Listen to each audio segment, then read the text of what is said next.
Tarde para vocês, tudo bem com vocês? Tudo bem, gente? Tudo bem, graças a Deus. Bom, a gente na quarta-feira nós fizemos uma atividade que foi exercício de fixação, né? Para a gente relembrar o que a gente tinha estudado, né? Foi isso que nós fizemos na quarta. Então hoje a gente vai continuar o livro, ok? Antes de começar, eu tô muito chateada com vocês, muito. Porque, olha, o Novo Noir sempre. Eles. Se tem duas pessoas que não me entregaram lição, foi muito. Nessa sala, praticamente, quase todo mundo não me entregou lição, gente. O que está acontecendo? Vocês não estão conseguindo mandar e-mail para mim. Ontem eu parei de ler, era 5 horas da tarde. Quer dizer, quem me mandou e-mail depois, não sei, né? Eu vou olhar quando eu terminar a aula hoje. Mas, pessoal, eu não sei se vocês estão mandando no e-mail errado, porque tem o pessoal do sétimo ano que estava mandando no zuleika@outlook. Não é esse o meu e-mail, tá, gente? Ó, o meu e-mail é zuleika@luterano.com.br, que eu deixo marcado lá no meu roteiro de estudos, em minúsculo, né? Não em maiúsculo.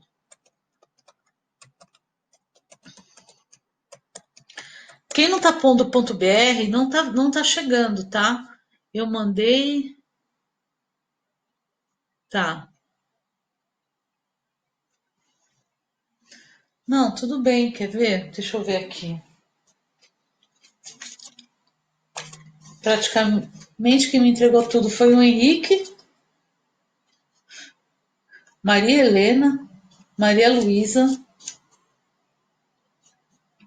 a Isabela Oliveira também entregou a maioria. Tem alguns que me entregaram a maioria, também tem o Miguel também entregou, a Nicole, né? Tem a Isabela, eu já falei, né? É. E a Mariana também está me entregando, né? Já mandou duas e tá entregando. O irmãozinho, Rafa, também, né? Vai me mandar, eu tenho fé. Então vamos lá, gente. Não vai perder as datas, porque perdeu as datas eu não posso fazer nada, sinto muito. Aí não dá mais, tá? Então vamos iniciar o nosso. Mandei no errado, Caio? Então, tem muita gente que mandou mesmo, mas o leica.luterano.com.br. Qualquer coisa, se até domingo eu não responder quem mandou, aí vocês me falam pelo Skype, eu mandei, não recebeu, aí qualquer coisa manda pelo Skype, a gente dá um jeito aí, a gente se vira, tá bom? Então vamos lá, tudo bem até aqui? Ok, posso começar? Estou esperando o ok de vocês aí. Beleza, vamos lá, gente. Então hoje nós vamos lá para a página 7. Deixa eu tirar aqui, né? Que vai falar do teatro como arte marcial. Então, a censura, ela estava em todo lugar. Então, estava na mídia, na educação, na música, que nós vimos na primeira aula, e hoje, principalmente, no teatro. Então, hoje, a gente vai focar um pouquinho mais no teatro, tá?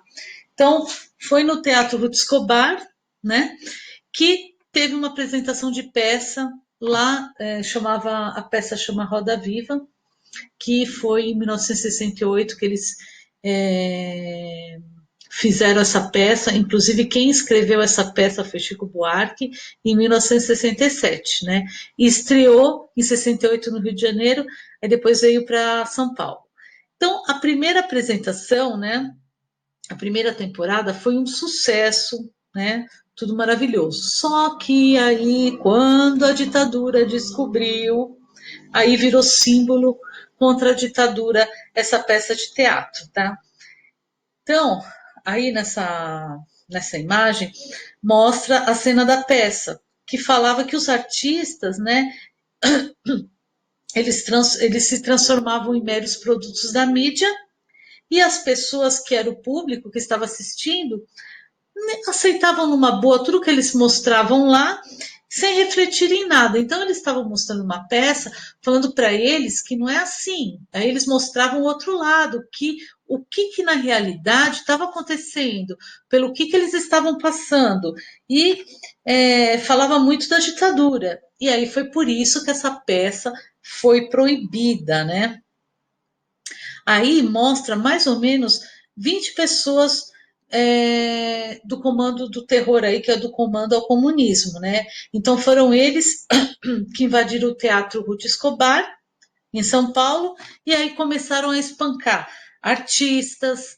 Teve um artista que quebrou a bacia, estava inclusive nessa peça, estava Marília Pêra lá, eles entraram com cacetete, com mão inglesa, eles espancaram, machucaram muito, muitos artistas.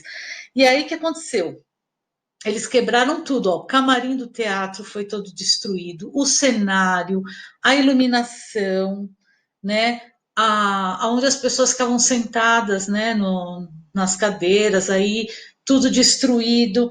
Só que desses 20 aí, os artistas conseguiram pegar 3, né? Os coitados que conseguiram sobreviver ao espancamento, né? Eles tiveram escoriações muito graves e tudo mais. Mas eles conseguiram pegar 3. E não era gente pequena, não, era gente grande. Um era advogado formado no Mackenzie e o outro era sargento do Exército, também formado no Mackenzie. E só que a polícia deixou escapar, ele escapou, né? Escapou da minha mão, foi embora. E os outros 2 depois foram soltos. Então você vê como que acontecia injustiça, né?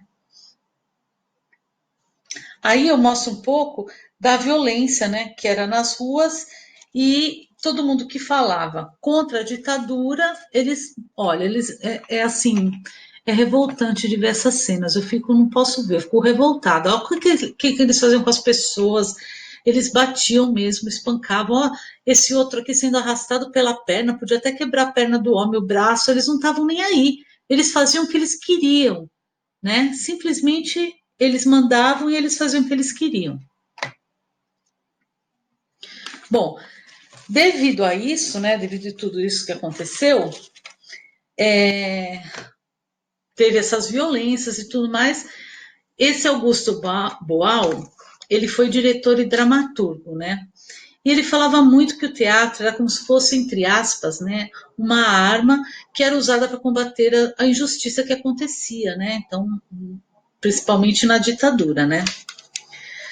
Mas por causa disso, né, porque tudo que acontece, todo mundo que era contra a ditadura, sofria uma consequência. Né? Então, a consequência do coitado foi que ele foi preso e foi torturado por militares em 1971. Então, ficou mais ou menos, eu acho que uns 3 meses preso, né? E depois que ele foi solto, começou a receber ligações, a ameaçarem ele de morte. Então, ele sem poder trabalhar e correndo o risco de morte, né? Porque ele estava sendo ameaçado, ele foi e se exilou lá na Argentina. E ficou lá mais ou menos, eu acho que até 1985, porque ele não podia voltar. Se ele voltasse, né, eles podiam matar ele mesmo, né? E aí, na prisão e aí na Argentina, ele criou o Teatro dos Oprimidos, né? Teatro dos Oprimidos, que aí ele conseguia, nesse teatro, ele conseguia mostrar a realidade do Brasil, né? Do que o que aconteceu com ele lá no Brasil. Então, ele conseguia mostrar a realidade do país dele. Só que, lógico, lá na Argentina, né? Aqui não. E aí mostra uma cena da peça que ele criou quando ele foi preso. Então, ele mais ou menos fez a cena do que ele passou quando ele foi preso, como ele foi tratado, né? Como se fosse nada, né? Como se fosse lixo. Ainda bem que não mataram ele, né? Bom, então agora nós vamos entender um pouquinho das técnicas desse teatro dos oprimidos, tá? Então, Boal, ele falava que todo ser humano ele podia ser ator.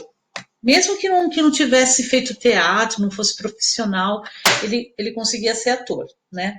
Os temas que ele usava Eram temas sociais e sempre baseado no quê? Na realidade do que ele passava, né? O espaço, onde que ele podia fazer isso? Ele podia fazer tanto no teatro, né, dentro de um teatro, ou se não, ele podia fazer a peça na rua, em qualquer lugar. Ele podia realizar esse teatro dos oprimidos que ele chamava, né?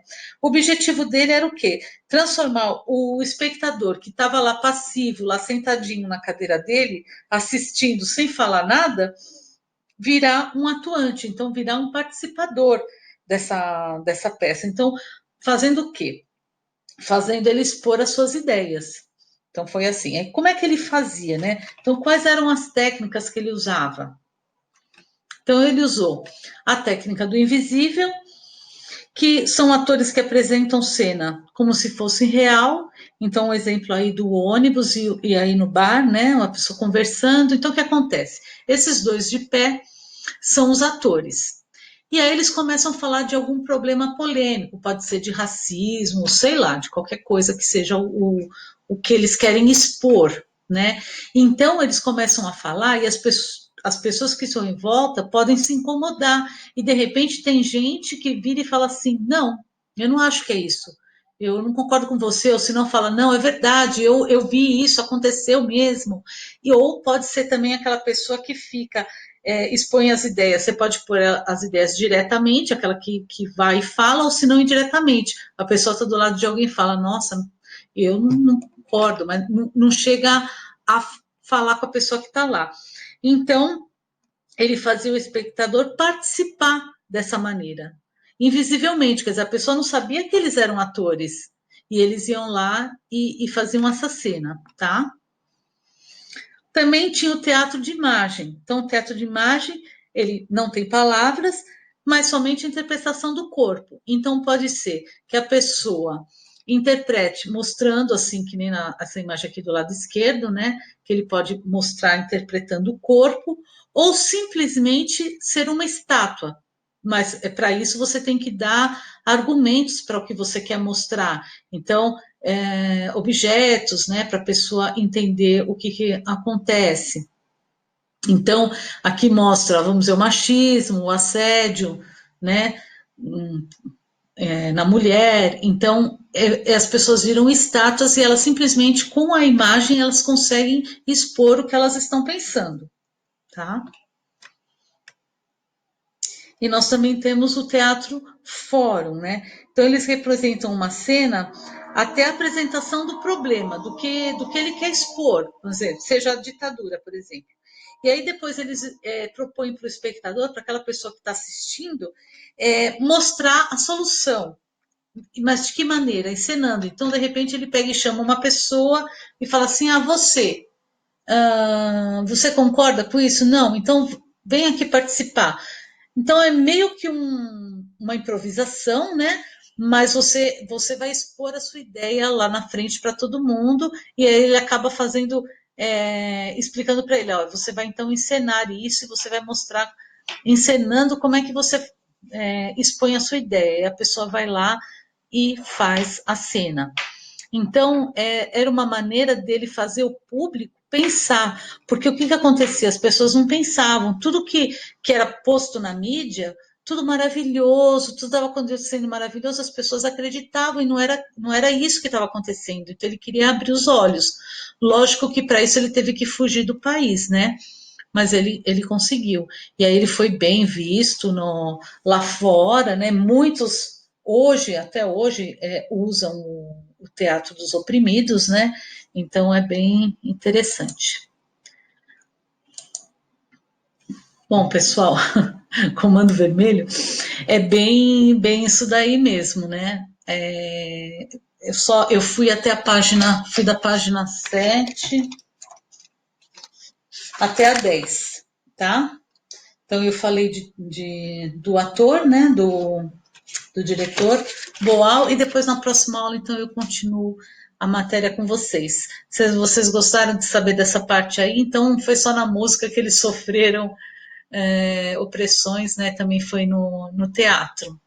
Alguma dúvida, pessoal?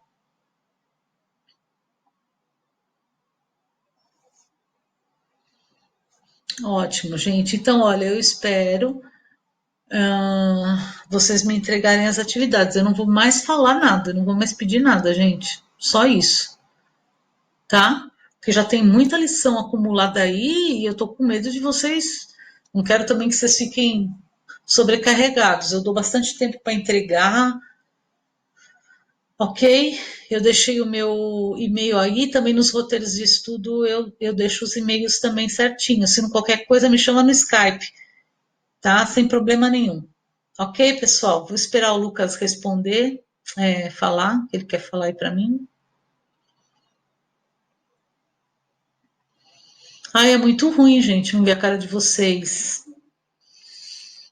Ficar só assim, sozinha aqui. Nada? Então tá bom. Deixa eu ver a Isa.